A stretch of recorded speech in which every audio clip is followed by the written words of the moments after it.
ఓం గజాననం భూతగణాధిసేవితం కపిత్థజంబూఫలసారభక్షణం ఉమాసుతం శోకవినాశకారణం నమామి విఘ్నేశ్వరపాదపంకజం. శరణం కరవాణి శర్మదం తే చరణం వాణి చరాచరోపజీవ్యం. కరుణామసృణైః కటాక్షపాతైః కురు మామంబ కృతార్థసార్థవాహం. వందే గురుపదద్వంద్వం అవాంగ్మానసగోచరం రక్తశుక్లప్రభామిశ్రమతర్క్యం త్రిపురం మహః. ముందుగా ఆనంద టీవీ ప్రేక్షకులందరికీ కూడా శుభోదయం. ఈనాడు మనందరికీ కూడా పరమ పవిత్రమైనటువంటి పుణ్యదినమైనటువంటి వైకుంఠ ఏకాదశి మహాపర్వదినం. వైకుంఠ ఏకాదశి సర్వులకి కూడా, అంటే అన్ని మతముల వారికి, అన్ని వర్ణముల వారికి, అన్ని దశలలో ఉండేటువంటి వారికి అందరికీ కూడా, అబాల గోపాలం అందరికీ కూడా ఈ వైకుంఠ ఏకాదశి అనేటువంటి మహాపర్వదినం పుణ్యప్రదంగా చెప్తూ ఉన్నారు మహర్షులు. మన భారతదేశంలో ఉన్నటువంటి సంప్రదాయం, ప్రాచీనమైనటువంటి సంప్రదాయం, వేదములు, పురాణములు, ఇతిహాసములు, అలాగనే ఆచారములు, పర్వదినములు, యాత్రాస్థలములు, విశేషమైనటువంటి ఎన్నో పుణ్య క్షేత్రములు, పుణ్య నదులు, ఇవన్నీ మనము చూస్తూ ఉంటాం. ఇవన్నీ కూడా మానవుల యొక్క అనుగ్రహాన్ని ఇవ్వడానికి, మానవులకి భగవద్ అనుగ్రహాన్ని ఇవ్వడానికి ఉన్నటువంటివి అని పెద్దలు మనకు చెప్పారు.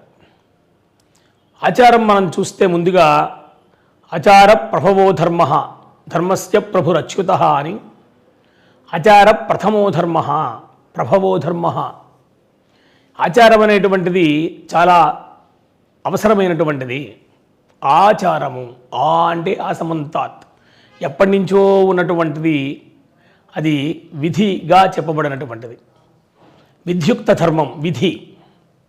మానవులకి పుట్టినటువంటి ప్రతి వారు కూడా మోక్షాన్ని పొందడం అనేటువంటిది అత్యావశ్యకమైనటువంటి పురుషార్థం. ధర్మము, అర్థము, కామము, మోక్షము అని 4 పురుషార్థములు చెప్పారు. ఈ ధర్మార్థ కామ మోక్షాలు 4 కూడా చతుర్విధ పురుషార్థములు. ఇవి ఫలాన్ని ఇచ్చేటువంటివి.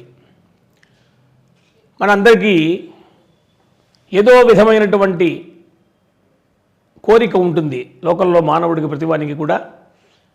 ఆ కోరికలను సిద్ధించుకోవడానికి పర్వదినాలు ఉపయోగపడతాయి. అలాగనే మాకేమీ కోరిక లేదండి, నిష్కామంగా ఉంటాము అంటే, ఎంత నిష్కామంగా ఉన్నప్పటికీ మోక్షం అనేటువంటిది అందరూ కామన చేయాలి.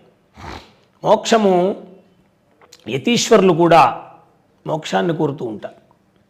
కాబట్టి ఆ మహాలక్ష్మీదేవి 8 విధాలుగా మనకి చెప్పినప్పుడు, ధనలక్ష్మి, ధాన్యలక్ష్మి ఇత్యాదులుగా చెప్పినప్పుడు మోక్షలక్ష్మి, ఆ మోక్షాన్ని కూడా ఇచ్చేటువంటిది ఆ మహాతల్లి. కాబట్టి అటువంటి మోక్షాన్ని పొందాలి అనుకున్నప్పుడు ధర్మాచరణ మనం చేయాలి. ధర్మము అనేటువంటిది సర్వులకి కూడా ఒకే విధంగా ఉండదు. వారి వారి స్థితులను బట్టి, వారి వారి యొక్క దైహికమైనటువంటి వ్యవస్థలను బట్టి ధర్మాచరణ చెప్పారు. ఓపికగా ఉన్నప్పుడు మనము కొన్ని ధర్మాలు ప్రత్యేకంగా ఆచరిస్తాం. అదే ఓపిక లేనప్పుడు కొన్ని ధర్మాలు ఆచరిస్తాం. అంటే ఉదాహరణకి బాలురు ఉన్నారు, వృద్ధులు ఉంటారు. అంటే వయస్సులో ఉన్నటువంటి వాళ్ళకి కొన్ని నియమాలు, ఉపవాసము ఇత్యాదులన్నీ కూడా మనం చూస్తే, నడచి వెళ్ళడము క్షేత్రాలకి, అక్కడికి వెళ్ళి మళ్ళీ ఆహార నిద్ర లేకుండా తదేకమైనటువంటి దీక్షతో భగవద్ధ్యానం చేయడము, ఇలాంటివన్నీ మనం చూస్తే అవి వయస్సులో ఉండేటువంటి వాళ్ళకు ఉండేటువంటి స్థితి వేరు, వృద్ధులకి బాలురికి ఉండేటువంటి స్థితి వేరు. కాబట్టి వారి వారి దైహికమైనటువంటి స్థితిని బట్టి ఆయా ధర్మాలు ఉంటూ ఉంటాయి. పరమధర్మం ఏది అంటే మోక్షం.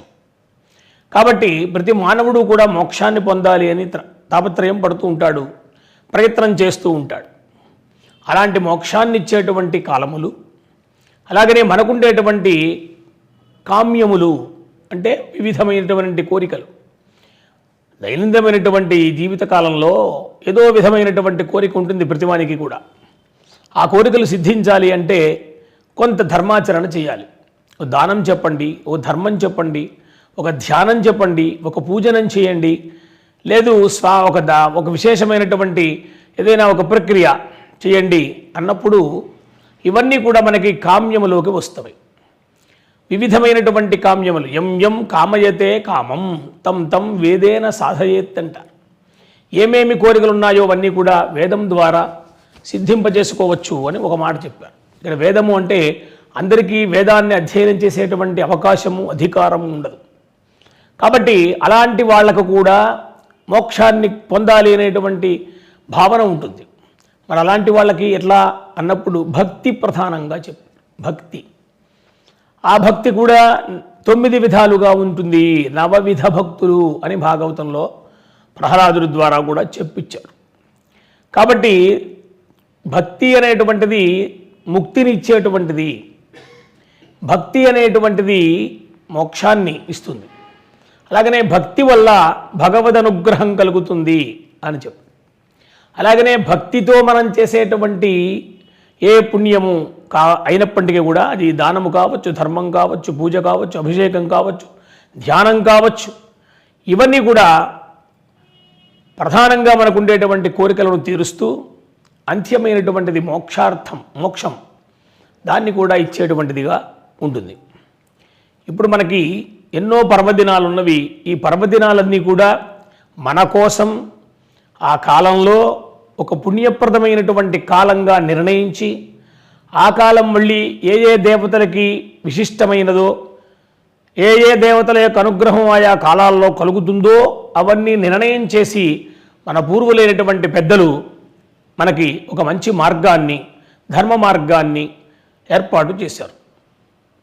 దాంట్లో భాగంగా చైత్రమాసం నుంచి ప్రారంభిస్తే అలాగనే ఫాల్గుణ మాసం పర్యంతము కూడా ఉండేటువంటి ప్రతి మాసంలోనూ కూడా వాటి యొక్క విశేషమైనటువంటి కాలాలు, ఆయా దేవతలకి అనుగ్రహాన్ని ఇవ్వడానికి తగినటువంటి మార్గాలు, అవి పొందేటువంటి విధానాలు మనకు చెప్పారు పెద్దలు.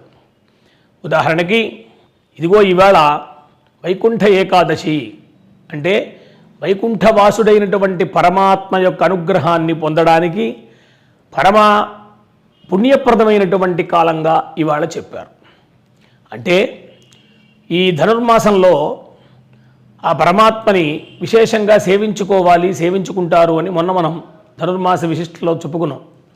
ఈ ధనుర్మాసం అంతా కూడా పరమాత్మ అంటే మహావిష్ణువు లేక పరమేశ్వరుడు ఎవరైనా ఇష్టదేవత కావచ్చు. ఆయా దేవతలు ప్రధానంగా మహావిష్ణువుకే చెప్పారు. ఉదయకాలంలో ధనుస్సు కాలంలో ఆ పరమాత్మని సేవించడము, ఆలయాల్లో ఆయా విశేషమైనటువంటి అర్చన విధానాలు చేయటము, వాటికి ఆ నివేదనలు బాలభోగమని లేక ప్రాతకాలంలో ఇచ్చేటువంటి భోగమని ఆ నివేదనలవి చేయటము, తరువాత తులసి పూజ, అలాగనే అనేక విధాలుగా మారేడు పత్రి పూజ, ఇట్లా ఇవన్నీ చేస్తారు. ప్రధానంగా పరమాత్మకి ధనుర్మాసంలో మహావిష్ణువుకి విష్ణాలయాలు మనకి ఎన్నో కోకొల్లలుగా ఉన్నాయి. ప్రతి గ్రామంలోనూ కూడా విష్ణాలయం లేని గ్రామం ఉండదు, శివాలయం లేని గ్రామం ఉండదు, రామాలయం లేని గ్రామం ఉండదు. కాబట్టి విష్ణాలయంలో ఇవన్నీ కూడా ఈ అర్చనాదులు చేస్తారు ధనుర్మాసంలో. అలా చేసేటువంటి దానికి ఈ యొక్క వైకుంఠ ఏకాదశి రోజున ఉత్తరద్వార దర్శనము అని ఉంటుంది. తెల్లవారుజామున ఆ స్వామిని మేలుకొలిపి ఆ మూలికలు పోయిన తర్వాత బ్రాహ్మణోత్తములు, అర్చక స్వాములు ఆ స్వామికి విశేషమైనటువంటి అర్చనాదులు చేసి అభిషేక ప్రక్రియతోటి మహావిష్ణువు ప్రీతికారకమైనటువంటి సూక్తములు ఏవైతే ఉన్నావో అవన్నీ కూడా పఠనం చేసి విష్ణు సహస్రం చెప్పి మూలమంత్ర అనుష్ఠానములు చేసి పరమ పవిత్రమైనటువంటి ఎన్నో నివేదనలన్నీ కూడా చేసి వాటి ద్వారా ఆ పరమాత్మ యొక్క అనుగ్రహాన్ని వారు పొంది లోకానికి అందిస్తారు. తం భజేహం అని శ్రీరంగనాథుడు భూలోక వైకుంఠమైనటువంటి శ్రీరంగ క్షేత్రం, అలాగనే భూలోక వైకుంఠమైనటువంటి తిరుమల క్షేత్రం, ఇలాంటి ప్రధాన దేవాలయాలు మనం చూసుకుంటే ప్రధానంగా శ్రీరంగ క్షేత్రంలో రంగనాథుడు పవిత్రమైనటువంటి తన దర్శనాన్ని ఈ వేళటి రోజున ఉత్తర ద్వారంగా ఇస్తారు అని చెప్పారు. అది ఉత్తర ద్వార దర్శనం మనకి ఈవేళ కనిపిస్తోంది అక్కడ. అక్కడి నుంచి ఇతర దేవాలయాలకు కూడా అది అందింపబడింది. ఎక్కడెక్కడ విష్ణాలయాలు ఉన్నాయో అక్కడక్కడల్లా ఈ ఉత్తర ద్వార దర్శనం, ఆలయ నిర్మాణాలు, అట్లాగనే 4 దిక్కులలో 4 గోపురాలు, 4 ద్వారాలు, ఇవన్నీ కూడా ప్రాకారాలతో కూడినటువంటి ఆలయాలు ప్రధానంగా చాలా పెద్దవి ఉన్నవి. అన్నిటికంటే గొప్పది అసలు ఈ పుట్టినటువంటి ఉత్తర ద్వార దర్శనం అనేటువంటిది శ్రీరంగ క్షేత్రంలో రంగనాయక స్వామి రంగనాథుడు ఆ అద్భుతమైనటువంటి దర్శనాన్ని ఉత్తర ద్వారం నుంచి ఇస్తారు అని చెప్పారు. అంటే ఈ ఉత్తర ద్వార దర్శనాన్ని ఇచ్చేటువంటి కాలం వైకుంఠ ఏకాదశి. ఆ వైకుంఠ ద్వారాలు తెరుచుకుంటాయి అన్నమాట. వైకుంఠము అంటే పరమ మోక్షం, పరమపదము అంటారు. కాబట్టి మనం అందరం కూడా, జీవులన్నీ కూడా పరమపదాన్ని పొందడానికే ప్రయత్నిస్తూ ఉంటాయి. జీవుడు భూలోకంలో ఉంటాడు, దేవుడు ఉత్తమ లోకంలో ఉంటాడు. అది వైకుంఠము అని చెప్పారు. ఈ వైకుంఠం అనేటువంటిది మనకి చూడండి, విష్ణు సహస్రంలో వైకుంఠ అని కూడా ఉంటుంది. ఆయనకి లోకమే ఆయన పేరు. ఎందుకని ఆ లోకంలో ఆయన ఉంటారు కాబట్టి ఆ లోకానికే ఆయన పేరు. ఆయనకే వైకుంఠధాముడు అని పేరు. మోక్షం అన్నమాట, మోక్షధామం. అంటే వైకుంఠం వెళ్ళినటువంటి వారు ఇక మళ్ళీ తిరిగి రారు. పదాన్ని పొందినటువంటి వారు మళ్ళీ ఈ జీవలోకంలోకి వచ్చేటువంటి అవకాశం లేదు. అంటే వాళ్ళు మోక్షాన్ని, పరమాత్మలో లీనమైపోయారు అని చెప్తారు. ఎంతోమంది భక్తులు, మహాత్ములైనటువంటి భక్తులు ఆ పరమపదాన్ని పొందినట్లుగా మనకి ఈ పురాణ ఇతిహాస ఐతిహ్యాలన్నీ కూడా మనకి చెప్తూ ఉన్నాయి. ఇప్పటికీ కూడా ఈ కాలంలో కూడా ఎంతోమంది మహాత్ములు, భక్తులు కూడా ఆ పరమాత్మని సేవిస్తూ ఉంటారు. ప్రధానంగా ఆలయాల్లో ఉండేటువంటి అర్చక స్వాములు తదేక దీక్షతోటి ఆ పరమాత్మని ఈ నెల రోజులు కూడా బాగా పూజించి ఆ స్వామికి కావలసినటువంటి పూజా కైంకర్యాలన్నీ కూడా చేసి ఈ వైకుంఠ ఏకాదశి రోజున అందరికీ కూడా దర్శనం ఇచ్చే విధంగా ఉత్తర ద్వార దర్శనం ఇస్తూ ఉంటారు. ఆ ఉత్తర ద్వార దర్శనం కనుక చేస్తే ఆలయంలో మనము వైకుంఠంలో ఉన్నటువంటి పరమాత్మని సేవించినట్టే అని చెప్పారు. 7 ప్రాకారాలతో ఉండేటువంటి అద్భుతమైనటువంటి క్షేత్రం అది. రంగనాథుడు ఉండేటువంటి క్షేత్రం శ్రీరంగ క్షేత్రం. 7 ప్రాకార మధ్యే సరసిజముకులోద్భాసమానే విమానే, ఒక అద్భుతమైనటువంటి విమాన గోపురాలు. కావేరీ మధ్యదేశే, కావేరీ నదీ తీరంలో ఉంది అది. సహజంగా మీరు చూడండి, ఎక్కడెక్కడ ఆలయాలున్నా, ఎక్కడెక్కడ విశేషమైనటువంటి దేవతా క్షేత్రములున్నా అవి పర్వతాలలో ఉంటవి, పర్వత మధ్యంలో, లేక నదీ తీరాల్లో ఉంటవి, లేక అరణ్యాల్లో ఉంటూ ఉంటాయి. మనకు చూస్తే ఇప్పటికి కూడా మనం చూడవచ్చు. కాబట్టి కావేరీ మధ్యదేశే ఫణిపతి శయనే, ఆ శ్రీరంగనాథుడు ఎలా ఉంటాడు? ఫణిపతి అంటే ఆ శేషసాయి మీద ఎలాగా పడుకుని ఉంటాడు అన్నమాట. నిద్రాముద్రాభిరామం అని కూడా నిద్రాముద్రతో ఉంటాడు. కటి నికట శిరః పార్శ్వ విన్యస్త హస్తం, చీలాగా తల కింద పెట్టుకుని మనం చూడండి. అప్పుడప్పుడు మనం పడుకున్నప్పుడు ఏదో ఆలోచిస్తూ ఉంటాం కళ్ళు మూసుకుని, ఆ ఆలోచన ముద్రలో ఉంటాట. విశ్వరచన దురంధరుడైనటువంటి పరమాత్మ ఈ విశ్వాన్ని గూర్చి ఆలోచిస్తూ ఉంటాడు. అందుకనే విశ్వస్మై నమః అని విష్ణునామంలో విశ్వం విష్ణుర్వషట్కారో భూత భవ్య భవత్ ప్రభు అన్నారు. విశ్వస్మై నమః అంటే విశ్వాత్మకుడైనటువంటి పరమాత్మకి నమస్కారము అని ప్రారంభించారు. అందుకనే లక్ష్మీనామంలో కూడా ప్రకృత్యై నమః, ప్రకృతిం వికృతిం విద్యాం సర్వభూతహితప్రదాం అన్నారు. ప్రకృత్యై నమః అన్నారు. ఆయనేమో విశ్వరూపుడుగా చెప్పారు, ఈమెనేమో ప్రకృతి స్వరూపుడిగా చెప్పారు. అంటే ప్రకృతి పురుషుల యొక్క స్వరూపమే ఈ విశ్వమంతా అని చెప్పారు. అందుకనే సర్వ చైతన్య రూపాం తాం ఆద్యాం విద్యాంచ ధీమహి అన్నారు వ్యాస మహర్షి. ఈ సమస్తమైనటువంటి ప్రకృతి ఒక రూపం అయితే ఆ ప్రకృతిని నడిపించేటువంటిది ఒక రూపం అన్నారు. ప్రకృతి పురుషులు అంటే ఆ లక్ష్మీనారాయణులు ఎవరైతే ఉన్నారో, లేక పార్వతీ పరమేశ్వరులు ఎవరైతే ఉన్నారో, వాళ్ళిద్దరూ కూడా ఈ శక్తివంతులై ఈ లోకాన్ని నడిపిస్తున్నారు అని చెప్పారు. కాబట్టి నిద్రాముద్రాభిరామం కటి నికట శిరః పార్శ్వ విన్యస్త హస్తం పద్మాధాత్రీకరాభ్యాం విచలిత చరణం. ఆ పద్మ అంటే లక్ష్మీదేవి ఆ కాళ్ళ దగ్గర కూర్చుని కాళ్ళు ఒత్తుతూ ఉంటుంది ఎప్పుడు కూడా మహాతల్లి. ఏమండి, విచలిత చరణం, ఆ కాళ్ళలా కదుపుతూ ఉంటాట.